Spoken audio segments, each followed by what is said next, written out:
Today it's my great privilege to introduce Brother Shvetank. He has been Baba's child for almost 23 years. Currently, he is practicing as a cardiac anesthetist in North Carolina, USA. He and his Yugal, Sister Kanishma, who is also sitting in the front, she is waving. So they are running Gita Pathshala in their hometown in North Carolina, USA.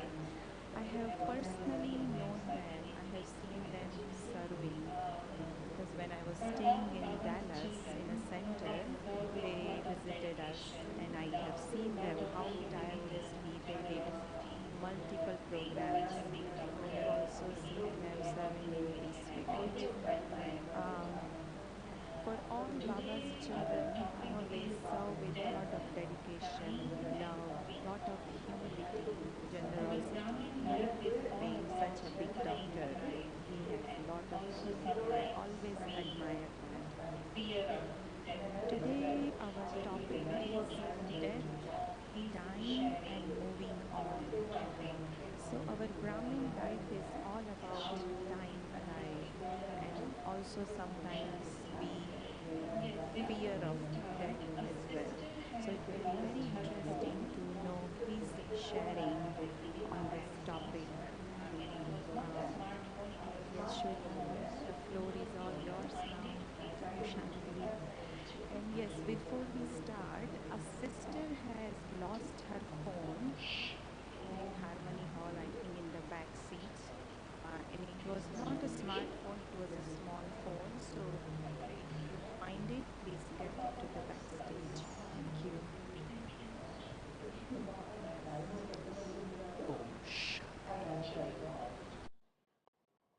Thank you, dear Sister Garishma. I like how Baba wants us to be introduced as souls, children of the sweetest Father. And really, for the past 23 years, I have made the sincere effort, if you will, to become sweet every day a little bit more. I feel a big honor right now to be sitting here in front of all of you to share the insights that I have received from Baba. I hope to be able to deliver a very crisp, clear message that dying is not, there's nothing wrong with dying. It's not bad. And there's nothing to fear death.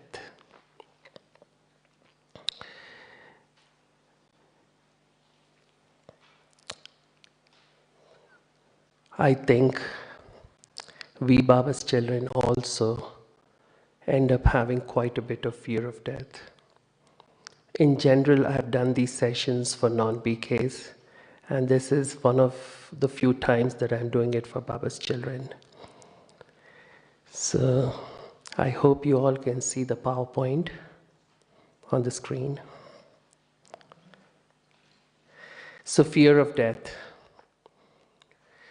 It's interesting that 23 years back, before I came to Baba, I was in the medical school. I was doing my internship actually when I met Baba. But in a medical school in India, with the government hospital that's attached to the medical school, you see a lot of morbidity, a lot of disease burden, and you see a lot of death. There are a lot of patients. I remember in those days there were patients who did not get timely medical care, and then they would come to the hospital in the last moments, and inevitably we would not be able to do anything to help them. Often we didn't have medicines, often they didn't have money to buy medicines, often we didn't have enough blood to give them if they had lost a lot of blood in some injuries. So we would see a lot of death. Then over years too, I have been a practicing cardiac anesthesiologist and an intensivist, and I've seen an enormous number of deaths in my life as a BK, but as a medical doctor. I remember in medical school there used to be a morgue. Between the medical school, the medical hospital, and the boys' hostel, where we used to live. And every time we would go towards the hostel, we would end up passing the morgue. And every day there would be 3 or 4 bodies sitting there, lying there. And every time I would see those bodies, I would have an intense fear. Maybe at that time I had too much of attachment before coming to Baba. And I felt at times a crippling fear of death. Not my mortality, not my death, but really seeing the death of my family members. When I would see those dead bodies, I would say, oh, next could be my mom, next could be my dad, next could be my other family members. And I realized very quickly that I have to somehow fix this fear because it was truly crippling. I remember many sleepless nights, many days when I wouldn't be able to eat properly or function properly just because of this lingering fear of death. And so that was a blessing in disguise, actually, the fear of death for me, because that led me to search for meaning about life, but about death as well. And of course, when we come to Baba, we understand Baba's knowledge. We listen to Murlis every day. We dissect the Murlis. We try to churn them. We try to imbibe them. Then so much of wonderful things evolve out of that information that we get every day.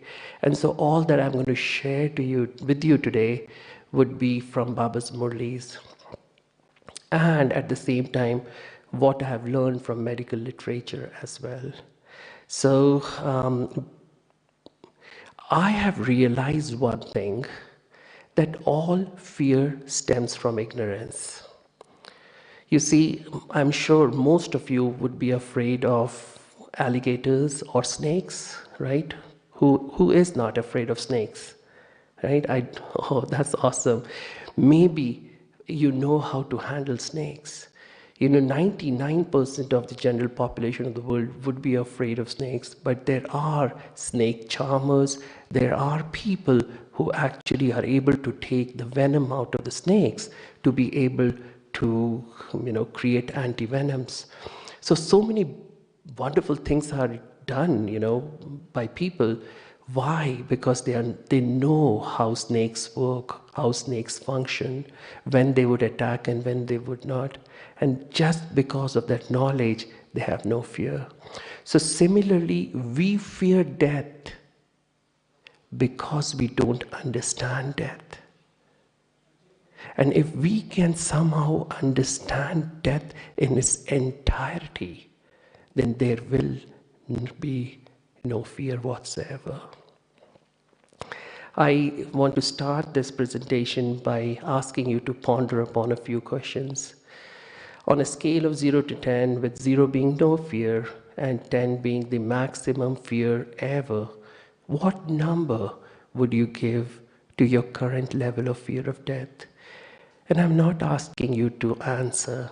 This is between you and yourself, you and Baba. Whatever your number is, my hope is at the end of the presentation, I will be able to reduce it for you. Most people, when I do these sessions for the public, for non-BKs, they are not honest and they would say 4, 5. But I assure you, if you go deeper into yourself and check, you'll find that the fear of death is quite enormous for each one of us. But whatever your number is, that's great.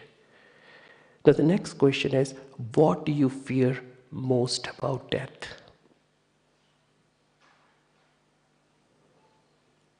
And the next question, do you want to sort out your fear of death?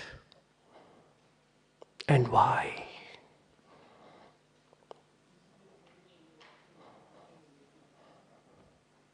I'll give you a few seconds to ponder upon these questions.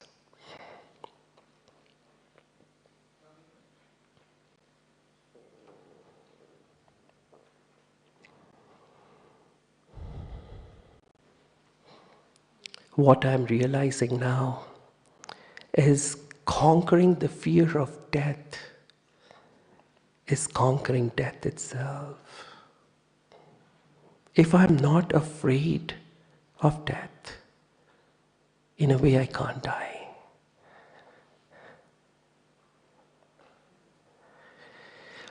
So over the past many years of research on death and dying, I have come up with 6 or 7 types of fear that we all encounter within ourselves and around us.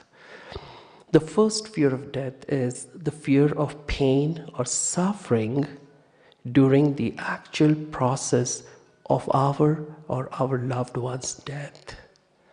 What will happen? Will I die in pain? The second fear of the uncertainty of what lies after death.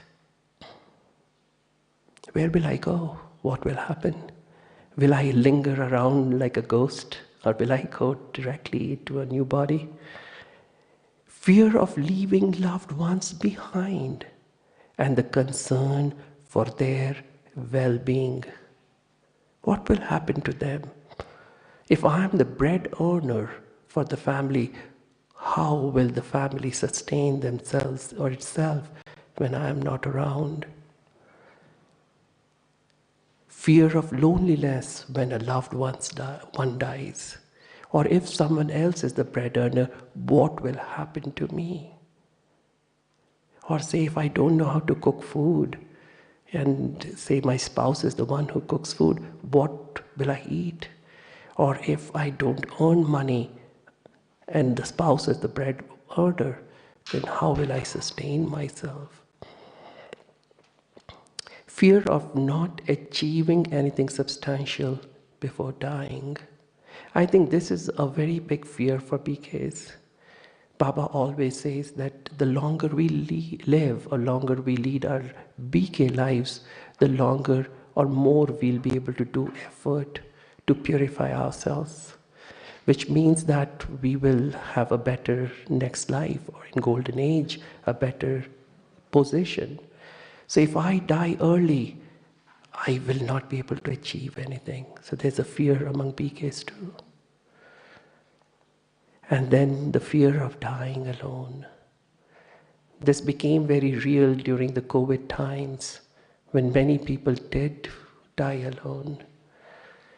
If there is any other type of fear, I'm happy to open this to all of you to suggest if you think there's something I'm missing here. But I think these are the 6 main types of fears. And I'm going to try to remove all of these fears from your minds if they exist. And if they don't exist, congratulations. So first, at the outset, I want you all to know that death is never painful. As I mentioned earlier, I have seen patients die in my arms, day in and day out. Oftentimes, we take care of the anesthesia for the patients who have a heart function of 5%, 10%, who are pretty much dead, who need a heart transplant, lung transplant, liver transplant. Their whole body is falling apart, everything is falling apart, and they die in our hands. I've seen patients who are criminals, murderers, who are on death sentence, die in front of me.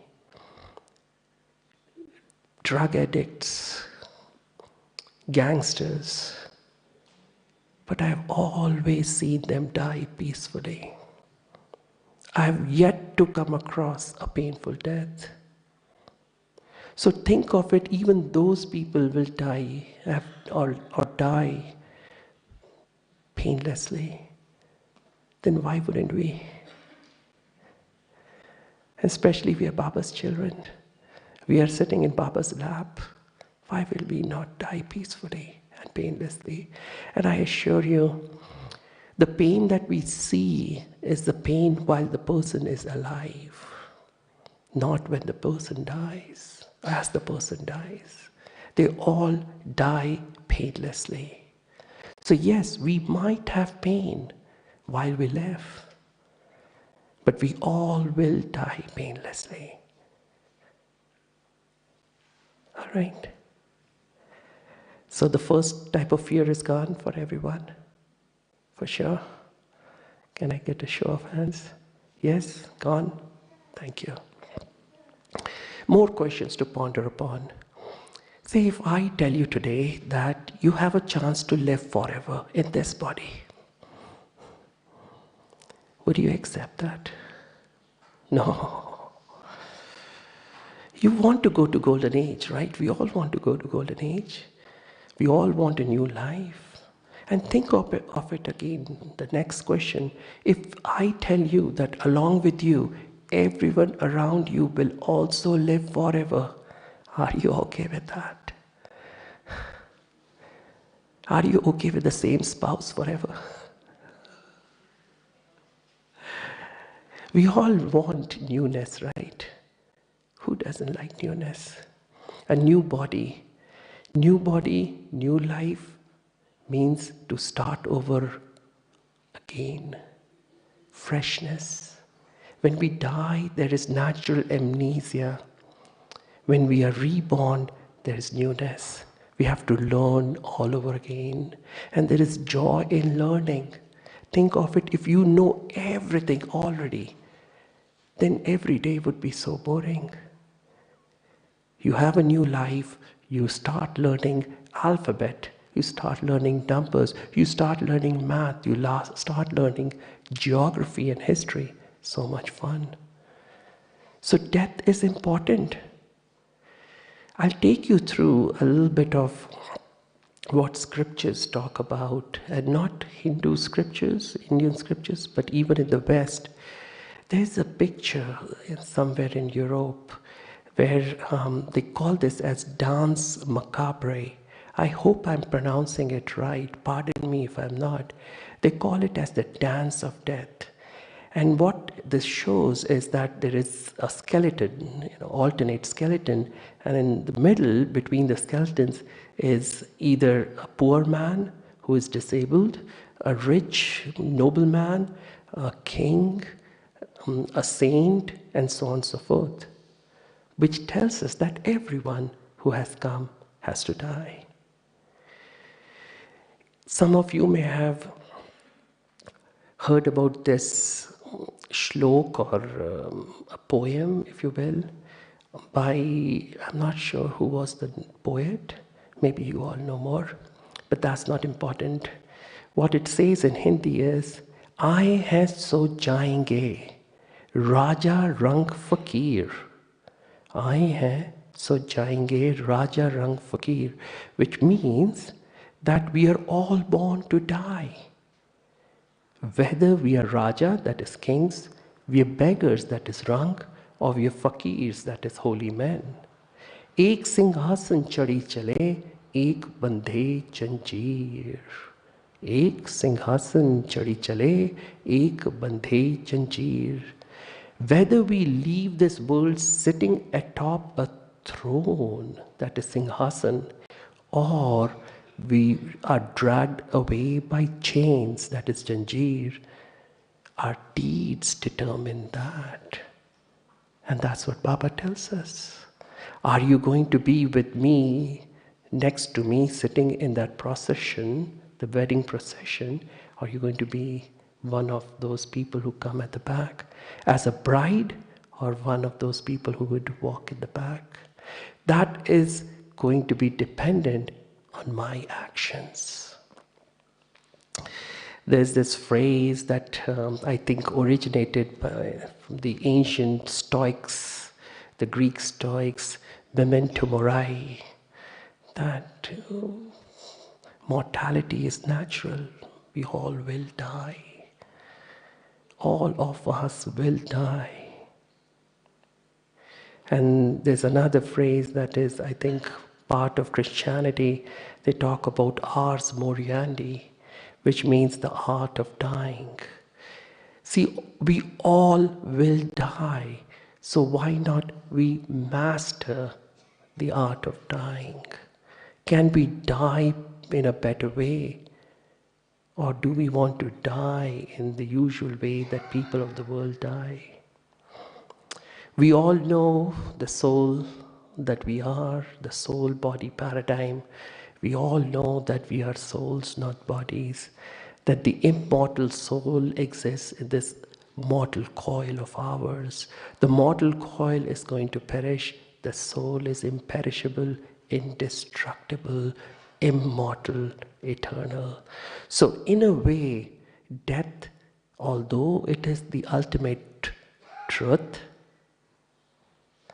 it is also the ultimate lie. Yes, we know that now, that we can never die, the soul can never die, the body may die. But in a way to understand that this whole process of us leaving the body and going to the next, that is moving on, is inseparable from life itself. It is as inseparable as day from night or night from day, as inseparable as the crests of the wave and the troughs of the wave. The waves rise in the ocean and they fall. You cannot have only rising waves. All waves that rise have to fall. So all of us are born to die, yet we never die. And so art of dying. What does art of dying really mean? It's the art of living. That's what the law of karma tells us, the domino effect. We are all interconnected. Whatever goes around comes around. We tell these things to other Baba's children. We tell these things to the public when they come. But often we Baba's children also forget.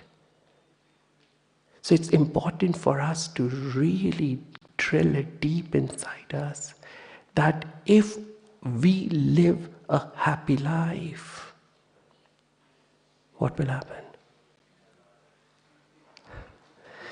We will die happily. Yeah.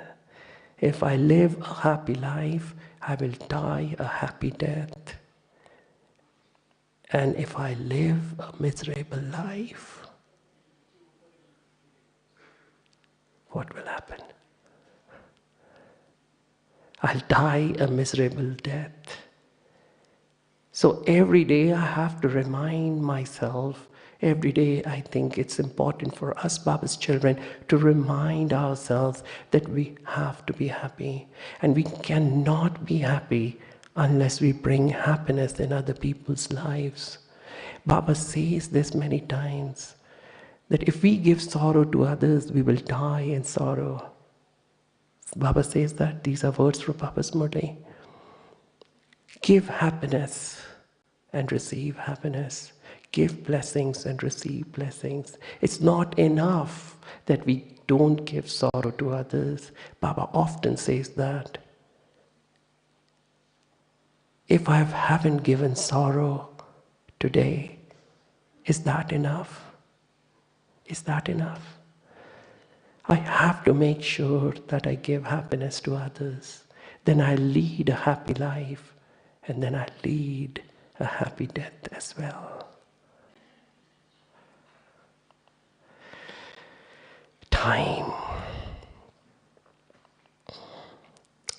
We all know that life goes in cycles.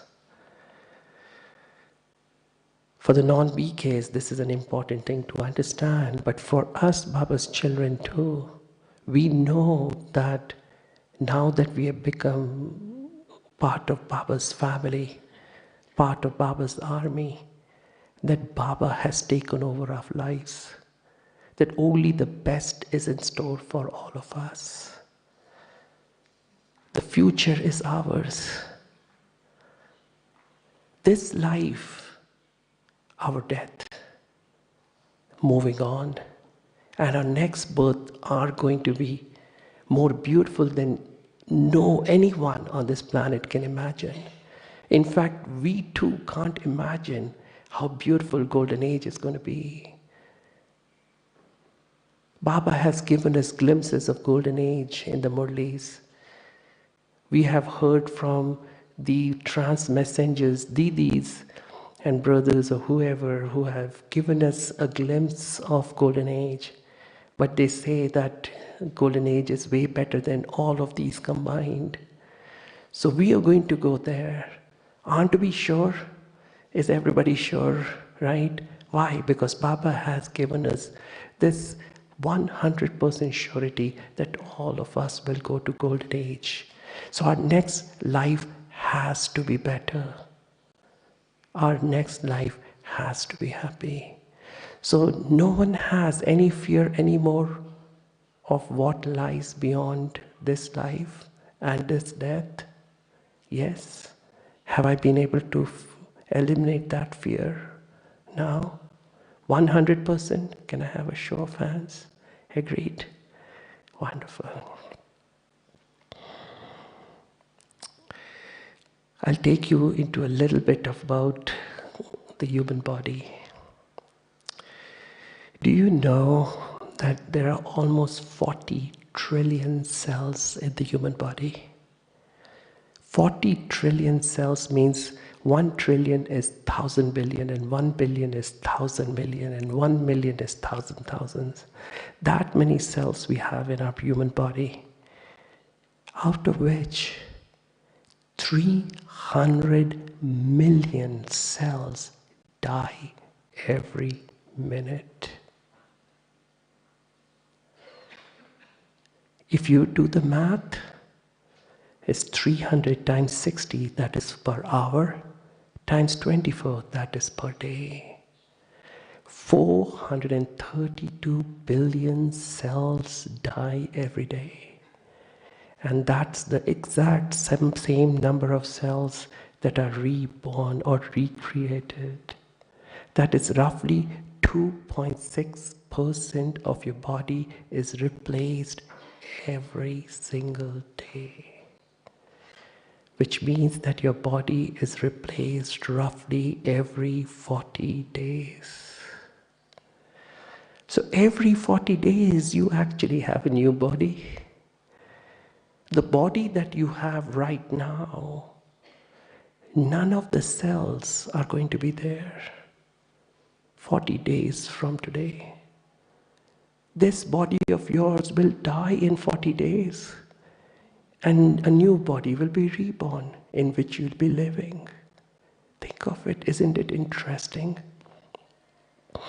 In fact, if you go into the atomic or molecular level, the atoms that you have, or if you go even deeper into the electrons, protons, neutrons that we have, because each atom is comprised of electrons, protons, and neutrons. None, not even one electron or proton or neutron that you were born with are in your body at this time.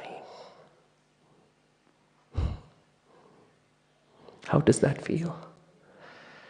Think of it even, look at your pictures, how you looked like when you were a small child versus you were an adolescent versus now versus old age. The body looks so different. So really, there is a different body every day. And at least 5-6 times in our lifetime. And here we know every 40 days the entire body is replaced. So you are dying so frequently anyways. And think of it in a moment. I'm going to take this even further.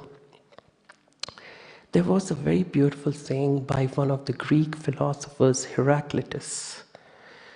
And he said, no man can ever step into the same river twice. For it's not the same river, and he is not the same man.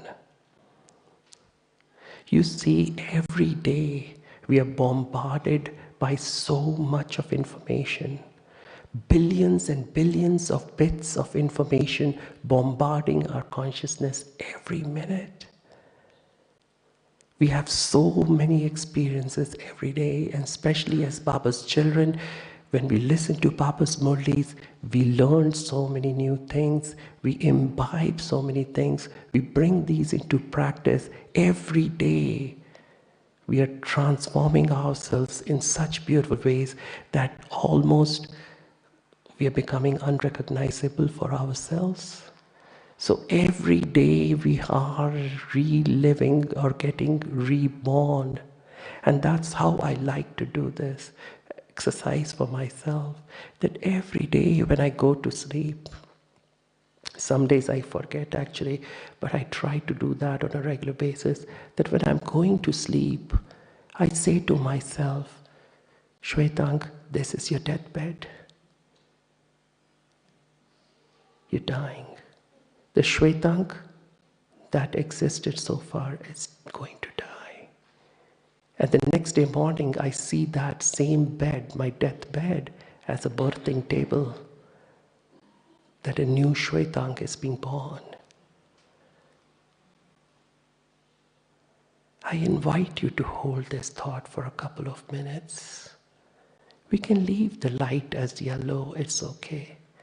We don't even need music, right? But just allow yourself to immerse yourself in this thought that every night you're dead and then you're reborn the next day morning when you wake up.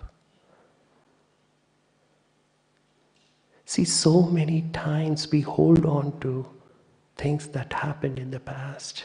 Somebody said something, somebody did something. We are not able to forgive them.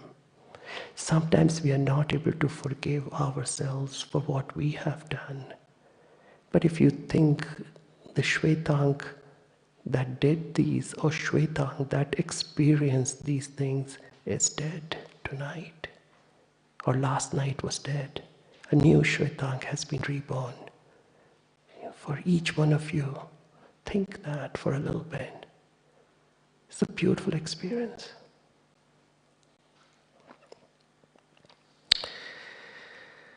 Now let's take a few minutes to understand. We all like to control. Yeah. We Baba's children actually love to control even more. You know? Am I the only control freak here in this room? Yeah. But you see, what can we control anyways? Did you control the sun rising today in the morning? Will you be able to control the sun setting tonight in the evening? Did you control the strong winds that were blowing last night? Do you control the flowers that are blooming so beautifully in Baba's garden? Did you paint the sky blue? Oh, thank you. What about the beautiful colors of the rainbow? See, such an amazing thing. There is so little we can control. In fact, if you go deeper and deeper into the understanding of who we are and the entire universe that's around us, the drama of life, we realize that there is absolutely nothing we can control. So I like this, relax, nothing is under control. And therefore there is no worries. There's this beautiful African phrase, Hakuna Matata. Yes, from the Lion King. There's nothing to worry. And Baba teaches us carefree emperors, worry-free emperors. You see, there is a big intelligence that is handling everything so beautifully for us. There could have been a million things that could have gone wrong, and we may not have been sitting here right now. But all of these things work together so beautifully for us so that we could enjoy this amazing space of Madhuban, where there are blossoming flowers, where there's this amazing Brahma Bhojan, where there is the love of our seniors, where there's the love of these brothers and sisters everywhere. We come together as a family, we get sustained, we get healed, we grow. So think of it, if these forces have taken care of us so far, think of it even, before you came to Baba. Now we are making changes in the way we live. But even before we came to Baba, or even as a small child, somebody took care of us. Somebody kept us warm. Somebody gave us milk and food. Somebody sent us to the school to learn. There were always forces that were taking care of us. Agreed? And think of it, the same forces that have taken care of us so far have also taken care of all of the loved ones that we have in our lives so far. Our parents existed before us, right, in this body, in this lifetime. They were taken care of. Our spouse, say if you have a spouse, before you met the spouse, some forces took care of the spouse. So why are we afraid? If those forces have taken care of everything and everyone so beautifully with zero intervention from us so far, why would they not take care of us and them in the future? Agreed? So worry-free. Good. Now I'll talk a little bit about near-death experiences. And there are a lot of lessons to learn from this. In a way, this is very interesting thing to know that lots and lots of people around the world have had near-death experiences. And there was a Dutch cardiologist who studied many of these patients, and there is a whole body of evidence. There's a whole lot of information today of how these people experienced such amazing experiences. And I'll share a few. This was by John Burke, who talked about, I went through this dark black vacuum at super speed. You could compare it to a tunnel. I saw bright light, and on my way, then I heard beautiful music and I saw colors I'd never seen before. I saw this light. It was white, extremely bright. It is the pinnacle of everything there is, of energy, of love, especially of warmth, of beauty. I was immersed in a feeling of total love. Some of you probably know about this lady, Anita Murjani, who wrote this book, Dying to Be Me, and she talked about, she had this Hodgkin's or non-Hodgkin's lymphoma, some type of lymphoma, and she had a total collapse of all her organs. She was in coma, on ventilator support, and she really had died. And then she talked about in her book, when she came back, she shares, I continued to sense myself expanding further and further outward, drawing away from my physical surroundings. It was as though I was no longer restricted by the confines of space and time, and continued to spread myself out to occupy a greater expanse of consciousness. And when she came back, she was healed completely healed. Her lymphoma had gone, and now she tours around the world sharing about this. So what we have realized, the commonalities of all these experiences, is that these people have a crystal clear consciousness. Even though there's no blood flowing into the brain, they have a very realistic out-of-body experience. They all talk about an overwhelming sense of love and peace, tremendous ecstasy, and meeting spiritual beings. They also talk about a panoramic life review. They talk about God, meeting God, unlimited knowledge. They talk about seeing the future. They also talk about a tunnel, and then in the tunnel they encounter bright light or a being of light. But what has been seen that across the board, when they come back, there is reduction in the fear of death. Some of them have no fear of death after that. There's a focus on here and now rather than preoccupation with death in all of them. There's a sense of relative invulnerability. There's a strong belief in continued existence and a shift towards spirituality. So near-death experiences cause them to have these kind of beautiful experiences.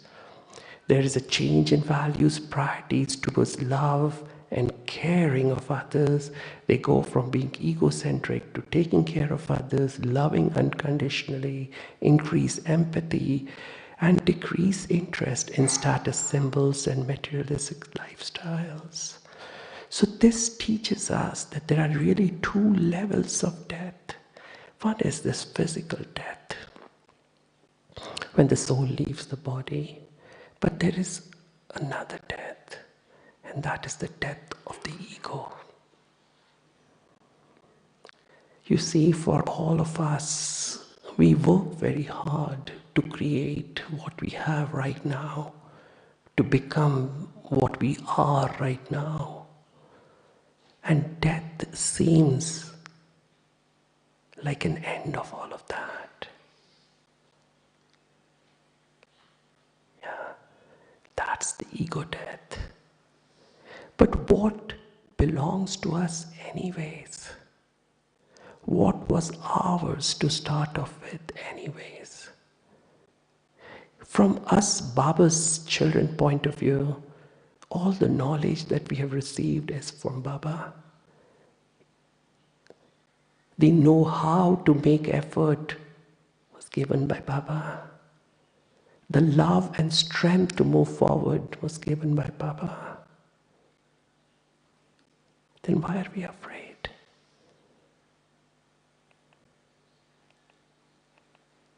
That's why Baba says, die alive.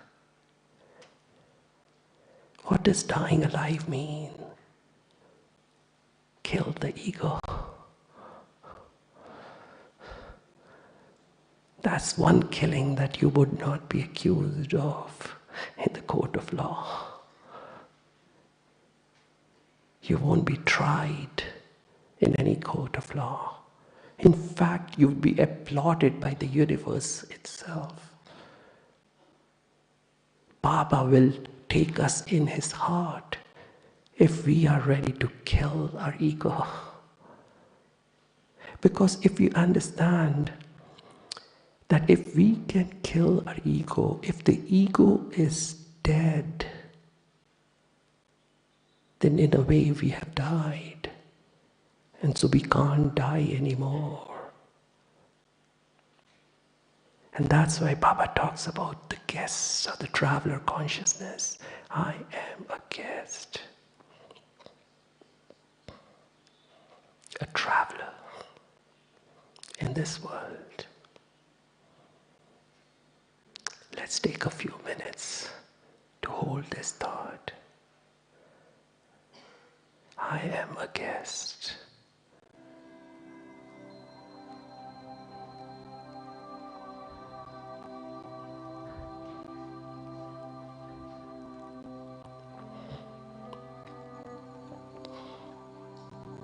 Our original home is the home of silence, of peace,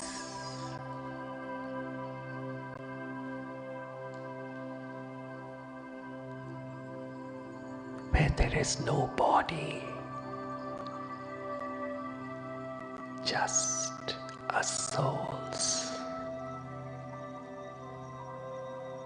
living in eternity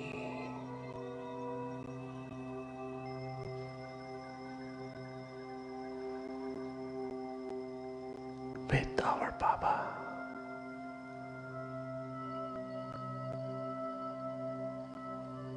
And we have come here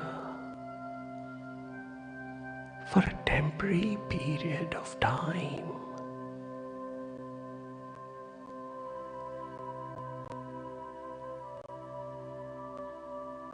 We are in our bodies only for a short while.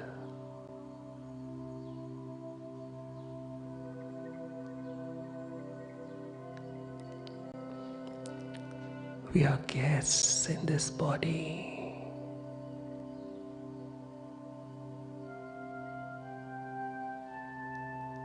We are guests in this world.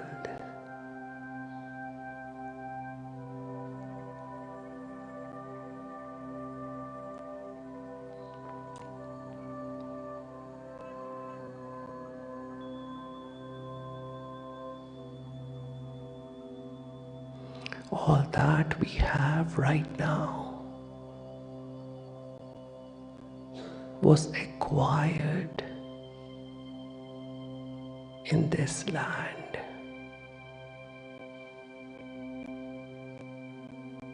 There is nothing we brought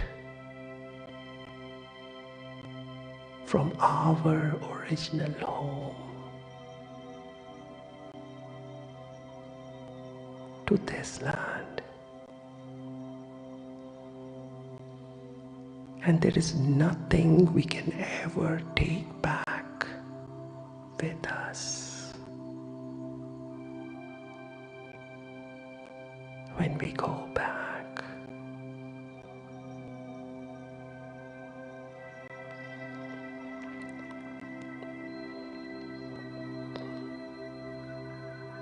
See yourself traveling through time and space, through one body, one lifetime, to another body, another lifetime.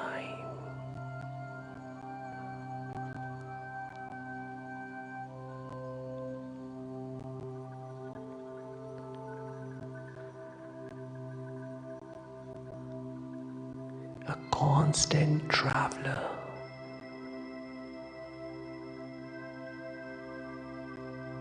unstoppable,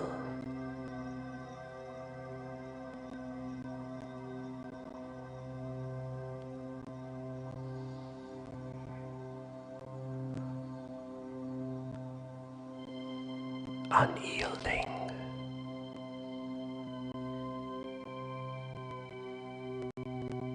yet surrendering to the forces of the universe,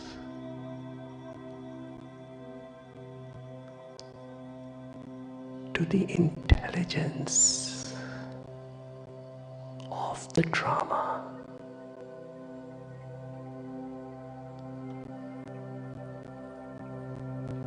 The intelligence that is far bigger than all of us combined.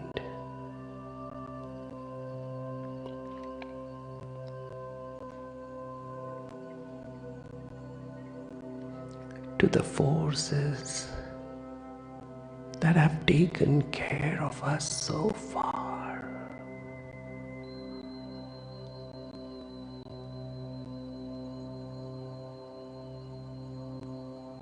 And have also taken care of all our loved ones.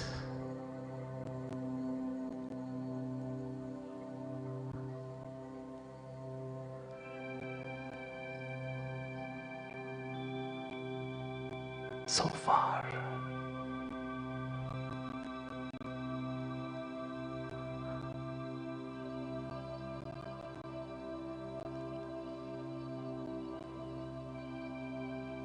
Om Shanti.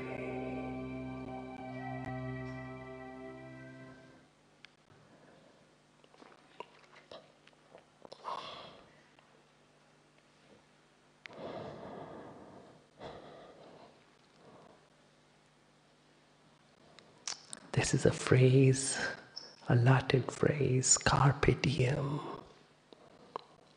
seize the day. Baba teaches us to live in here and now. Think of it during the day, any day. How much of the time do we Brahmins do live in the present moment? Be honest. We teach others about being in the here and now, in the present moment, but we too love to go back into the past or think about the future. And in that very process, we end up wasting our time. We are not able to experience the bounty of life that presents itself in every moment of our lives, because we don't live in that moment. And that's why we are not able to experience a truly meaningful existence. And that's why even we, Baba's children, somewhere fear death. We feel that we haven't made enough effort. There was once I was doing this session to a group of young people, and there was one young boy who stood up and said, in the earlier part of the session when I was talking about the different types of fears, actually that fifth fear, the fear of not achieving enough, was what I added after what he commented. And he said, that's what I fear. If I die tomorrow, I haven't done enough. I have not even finished my education. Forget about taking up a nice job and serving communities, serving mankind, serving people, my family members. I have not done anything. So I don't want to die this early. But if I lead every day of my life totally present in the moment, making the most out of every moment, every hour, every day, then I will have a sense of contentment, deep, deep contentment that I have done my best.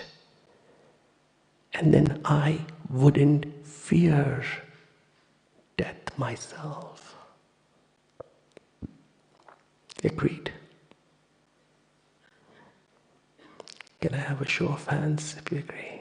Yes, thank you. Now I'll take you through a little bit of understanding of end-of-life experiences. I talked about near-death experiences, but end-of-life experiences. I had once a student come. She was a hospice physician, and she was sharing a very interesting thing which I have been talking about, but I had never heard of this from a non-BK, if you will, And she said that in her past 15, 20 years of taking care of hospice patients, she has realized, and I hope everybody understands what is hospice. So hospice, palliative care, they go together. When patients have an incurable disease, like cancer or some chronic illness, when they know that they can't be fixed, when medical management, to cure them has failed in every form and sense, then there is this hospice care where the patients are kept comfortable and so on and so forth. And usually it depends, usually it is 2-3 months to maybe even 6 months in some cases. And she was saying that as soon as the patient realizes that death is inevitable and gets transferred to actual hospice care, very quickly the patient becomes a better person, kinder, more loving, more compassionate, more respectful, and less interest in the mundane. And she commented something that touched my heart. She said, why can't we as humanity understand this without having to have a diagnosis that's incurable, without having to be transferred to hospice care? Think of it.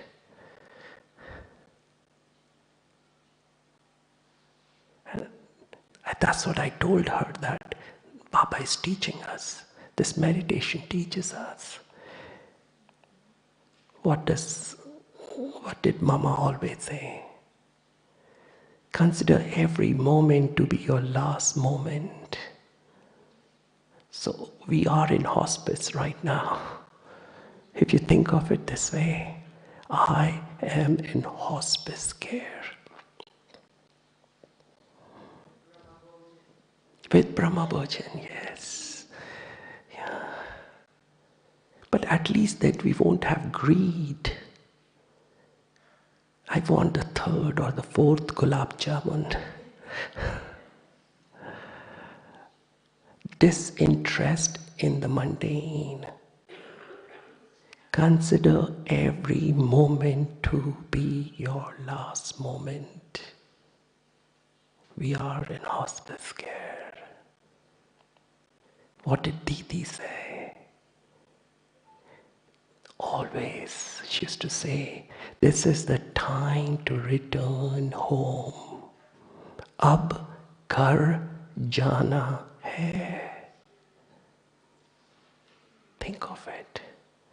If we constantly remind ourselves, wouldn't we become kind, loving, compassionate, respectful, and begin to have disinterest in the mundane automatically?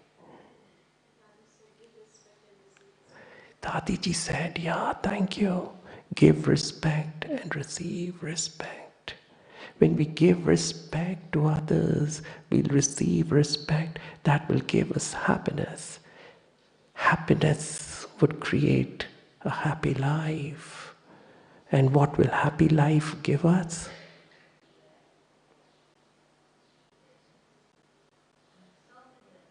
A happy death.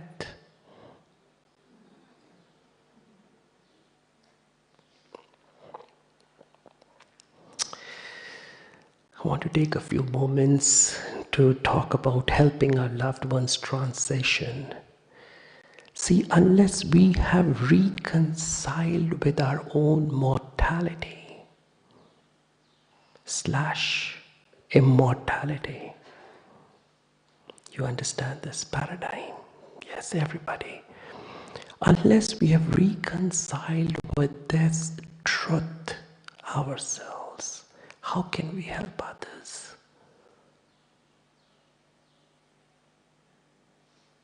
Can we? When I have patients, nowadays I don't take care of ICU patients much, but when I had I was in active ICU care. I used to see these patients and I knew that they would be dying, and not just the patient, sometimes the patient is unconscious, but the patient's family members would be in distress. But I found that the more I've reconciled with this truth myself, I'm able to give them that strength, that energy to reconcile with their death and the death of their loved ones too. Just before COVID, my Lokik mom left her body. About 3 years before that, my Lokik father left his body. And for my father's time, maybe I hadn't matured to that extent, but I was unaffected for sure.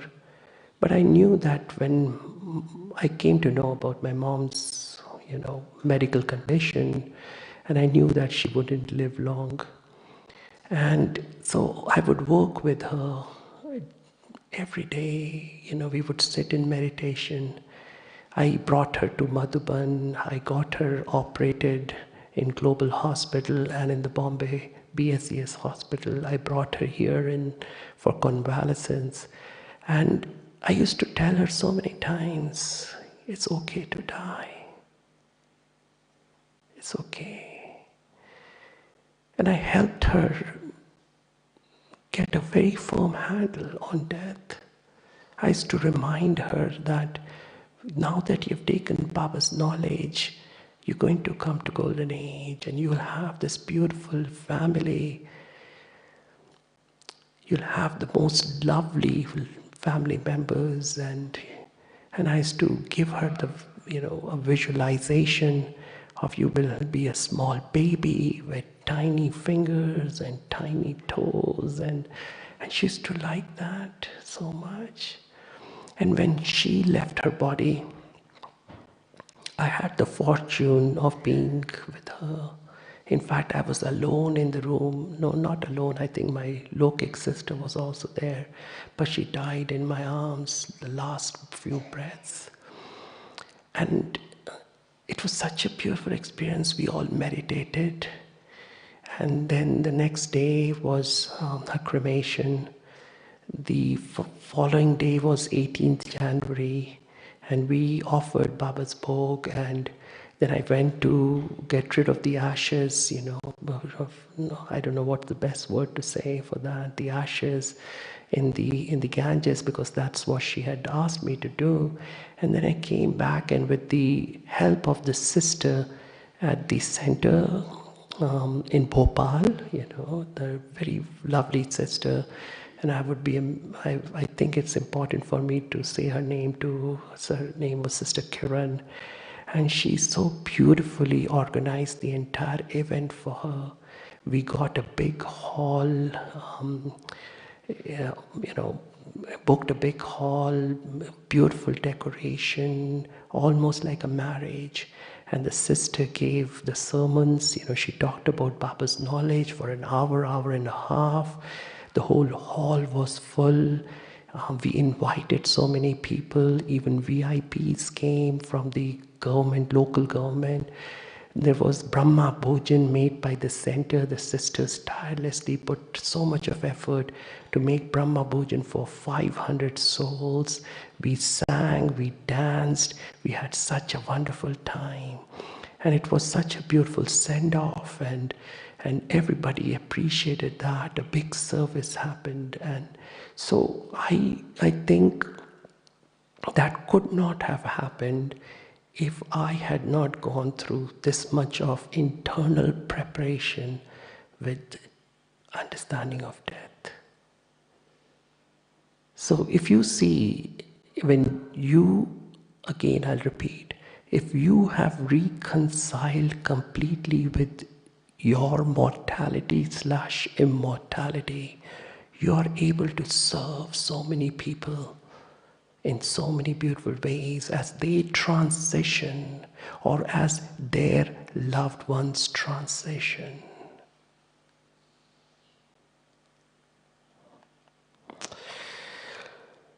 I'll talk a little bit about the types of death. This can be classified in many different ways, and I don't want to go into that about accidental death, homicidal death, suicidal death, cancer, long-term, short-term, heart attack. But I think a better way of classifying this is based on how much time it takes to die. So death within seconds to few hours, death within hours to few days, from few days to few months, over years.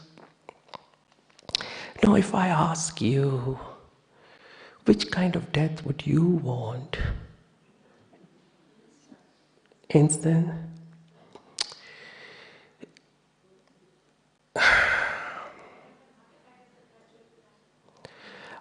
All right.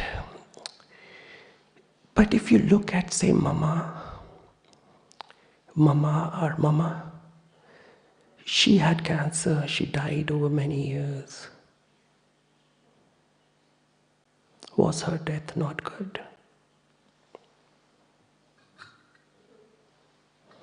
Then why are we hoping that we have an instantaneous death?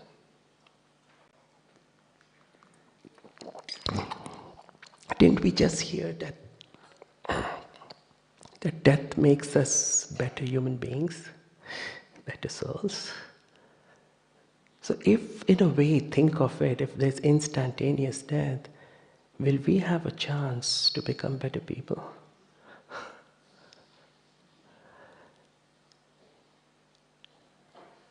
This is just food for thought. Think about it. I am not going to go too deep into this. Maybe another time, another session, maybe on one-to-one basis, we can talk more about this. But in a way, think about, Baba tells us that there are two types of deaths here too. Death that you're aware of and that you're not aware of. Let me ask you this question too. What kind of death would you like for yourself? Death that you're aware of, or death that happens when you're asleep? Well, you're aware of?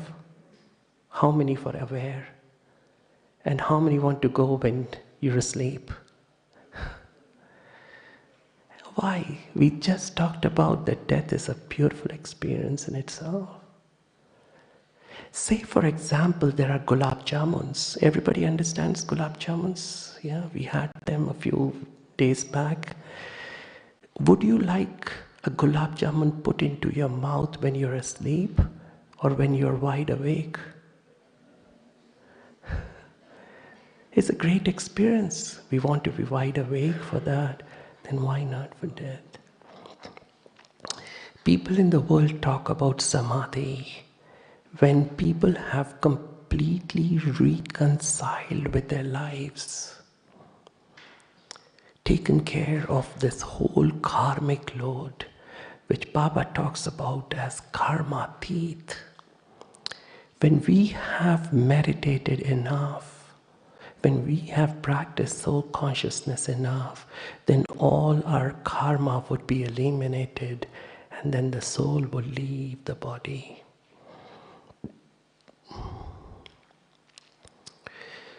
Think of it, if I've not eliminated my karma enough, if I've not meditated enough, then death may not happen instantaneously. Then it might take some time for me to die. But that too is good, because then I will have cleared my karma during that phase of death too. I hope I'm making sense here. Am I? Everybody is okay with that? The reason why I'm saying is because we Baba's children too hope and expect that we die instantaneously, we leave this body instantaneously, and that we sleep through our death. But that may not happen for all of us. Whatever happens is good.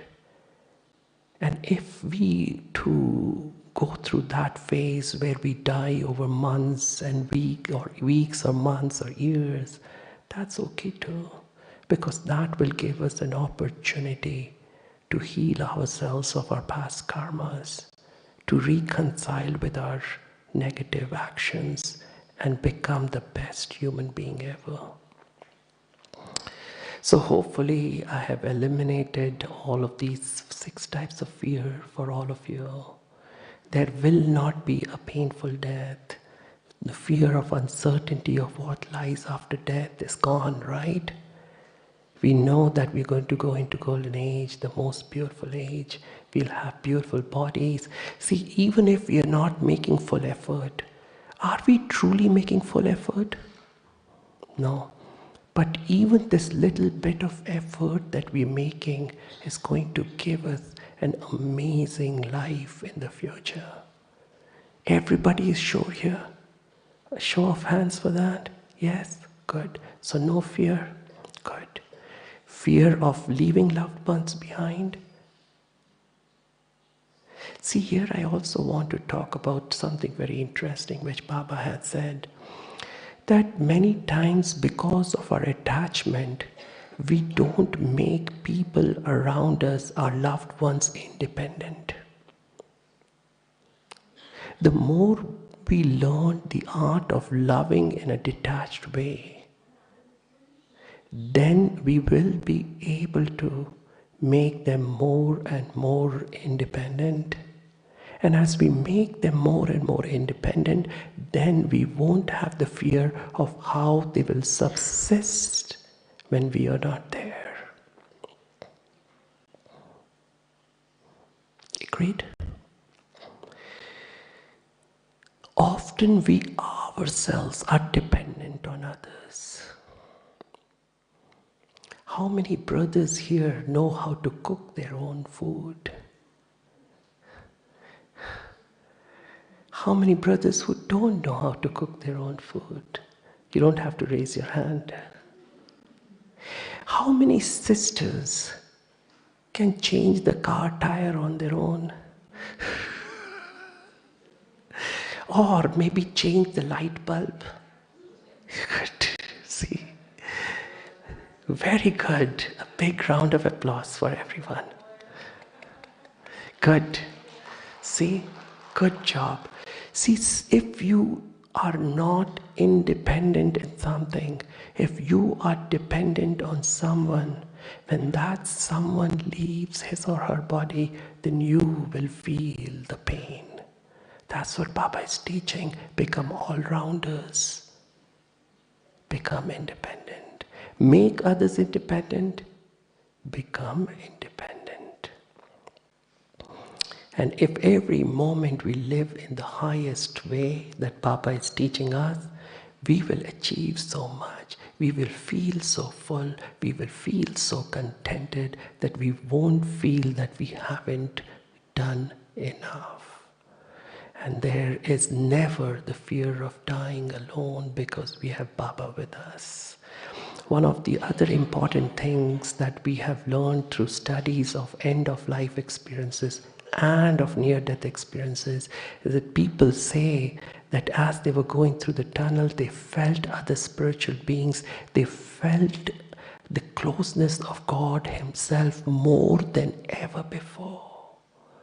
And even people who die alone in hospice care and they have no family member, they say that their ancestors or people who have died in the past, they would come, their spirits would come, they would say, you know, I could see my spirit. So we are never alone. And for us, the most important thing is that we have Baba with us. And how many of you feel not just Baba, but the Dadis as well? Yeah, right?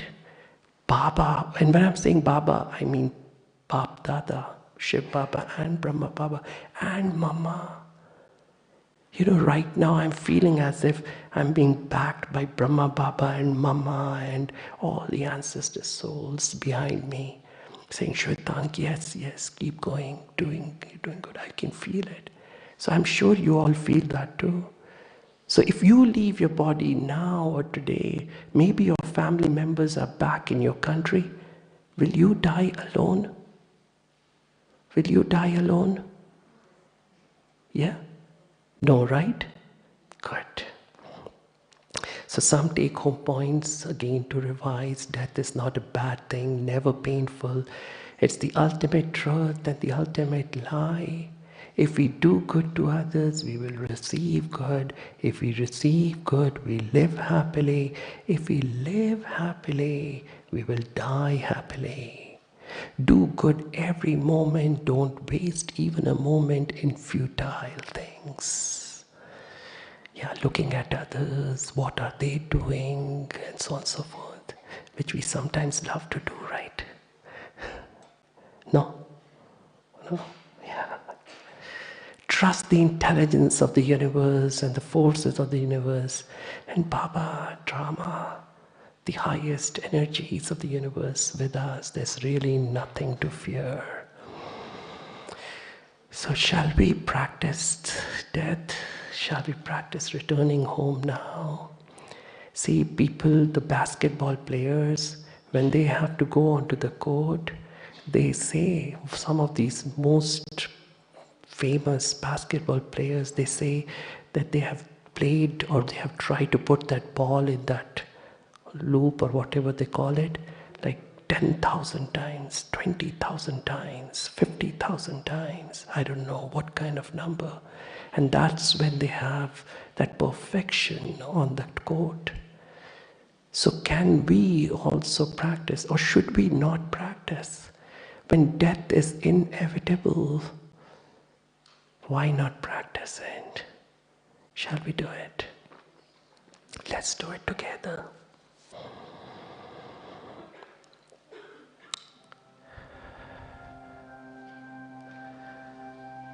Yes. I don't have to remind you that you are a soul. You know that you're a soul. So just hold that thought very powerfully in your mind right now, that you are a soul, immortal, indestructible,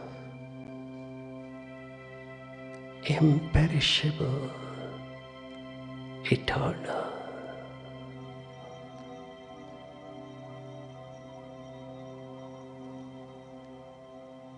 This body of ours will perish inevitably, but the soul is eternal, can never die.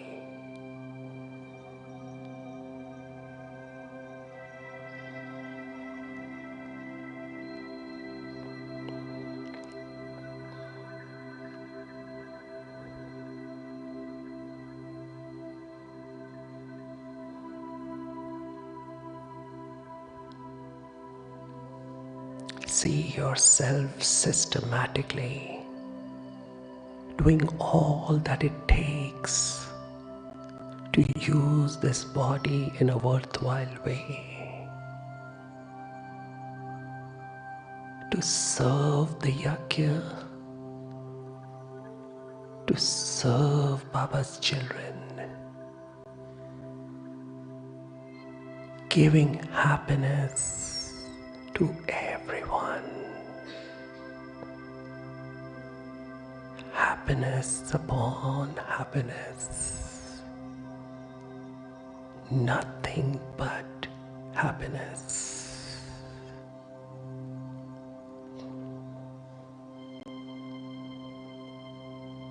Feel your whole life transforming into the happiest life ever.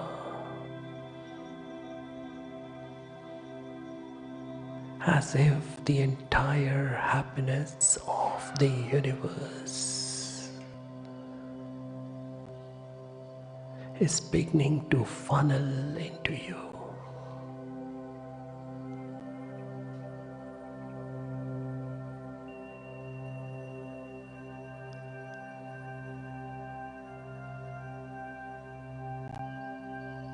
See yourself systematically clear away your karmic debt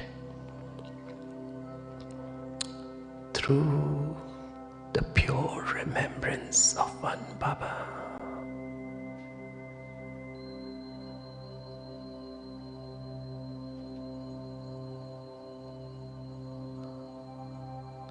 See yourself becoming independent, an all-rounder. One Baba as the support and no one else. And teaching everyone around you the same thing. Making them independent by their connection with Baba and no one else.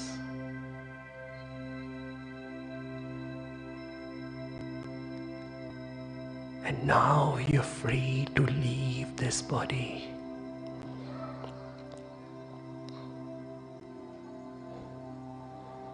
In a second, you are out of this body. See the body lifeless, sitting in the chair, and you hovering above your body.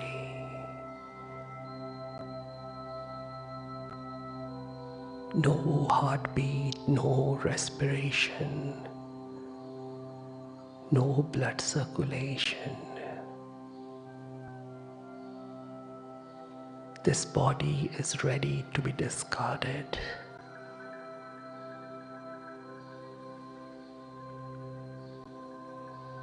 See it being taken away. But you are totally at peace. You did all that was needed to be done with this body.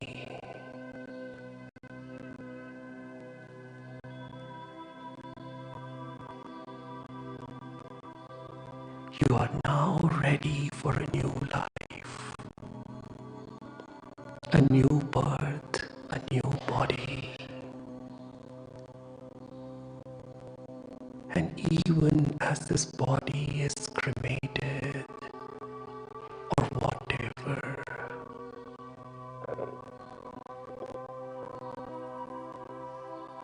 there is no pain.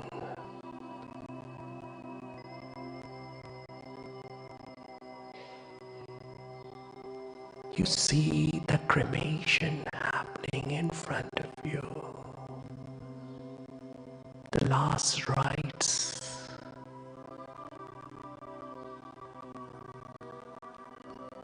And in your mind, you bid everyone farewell.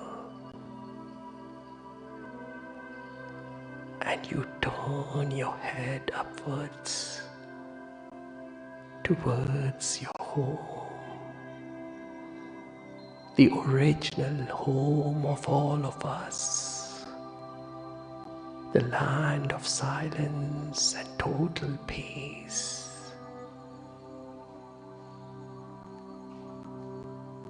You're here in this land where Baba himself resides, waiting for you to welcome you. His arms of light outstretched, his eyes shining brightly. And you are now in God's lap.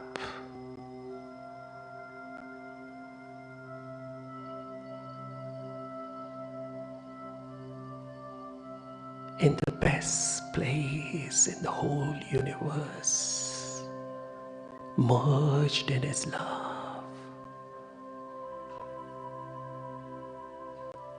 Love upon love.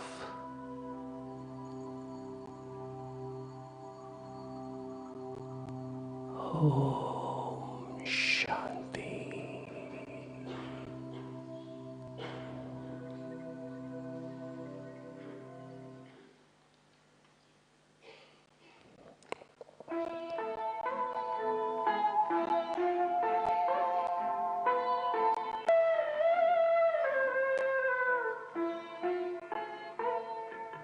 Shiv पिता को अब याद करो, मुक्ति धाम तुम्हें जाना है।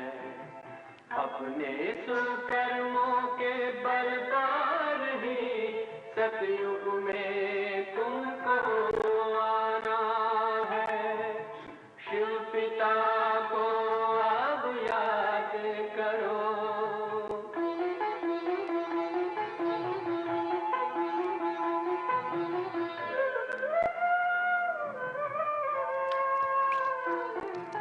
ये संगम का स्वर्णिम युग है, शिव पिता फिर से आया है।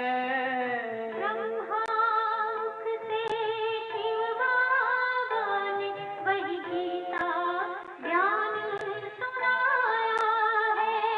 कलयुग का अंत अब आया है, विकराल विनाश खड़ा आगे। अब हम सबका शिव पिता ने बतलाया है। शिव पिता को अब याद करो।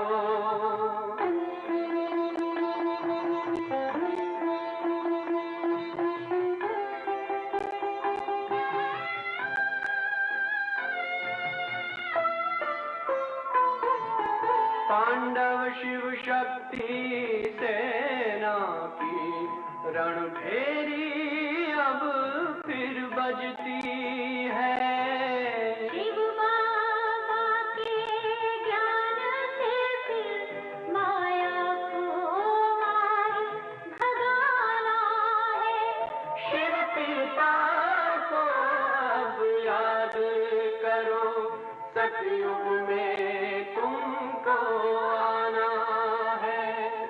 शिव पिता को अब याद करो, मुक्ति धाम तुम्हें जाना है। अपने सुकर्मों के बल पर ही सतयुग में अब तुम्हें आना है। धाम में तुम्हें सतयुग में अब तुम्हें आना है। धाम में तुम्हें जाना है।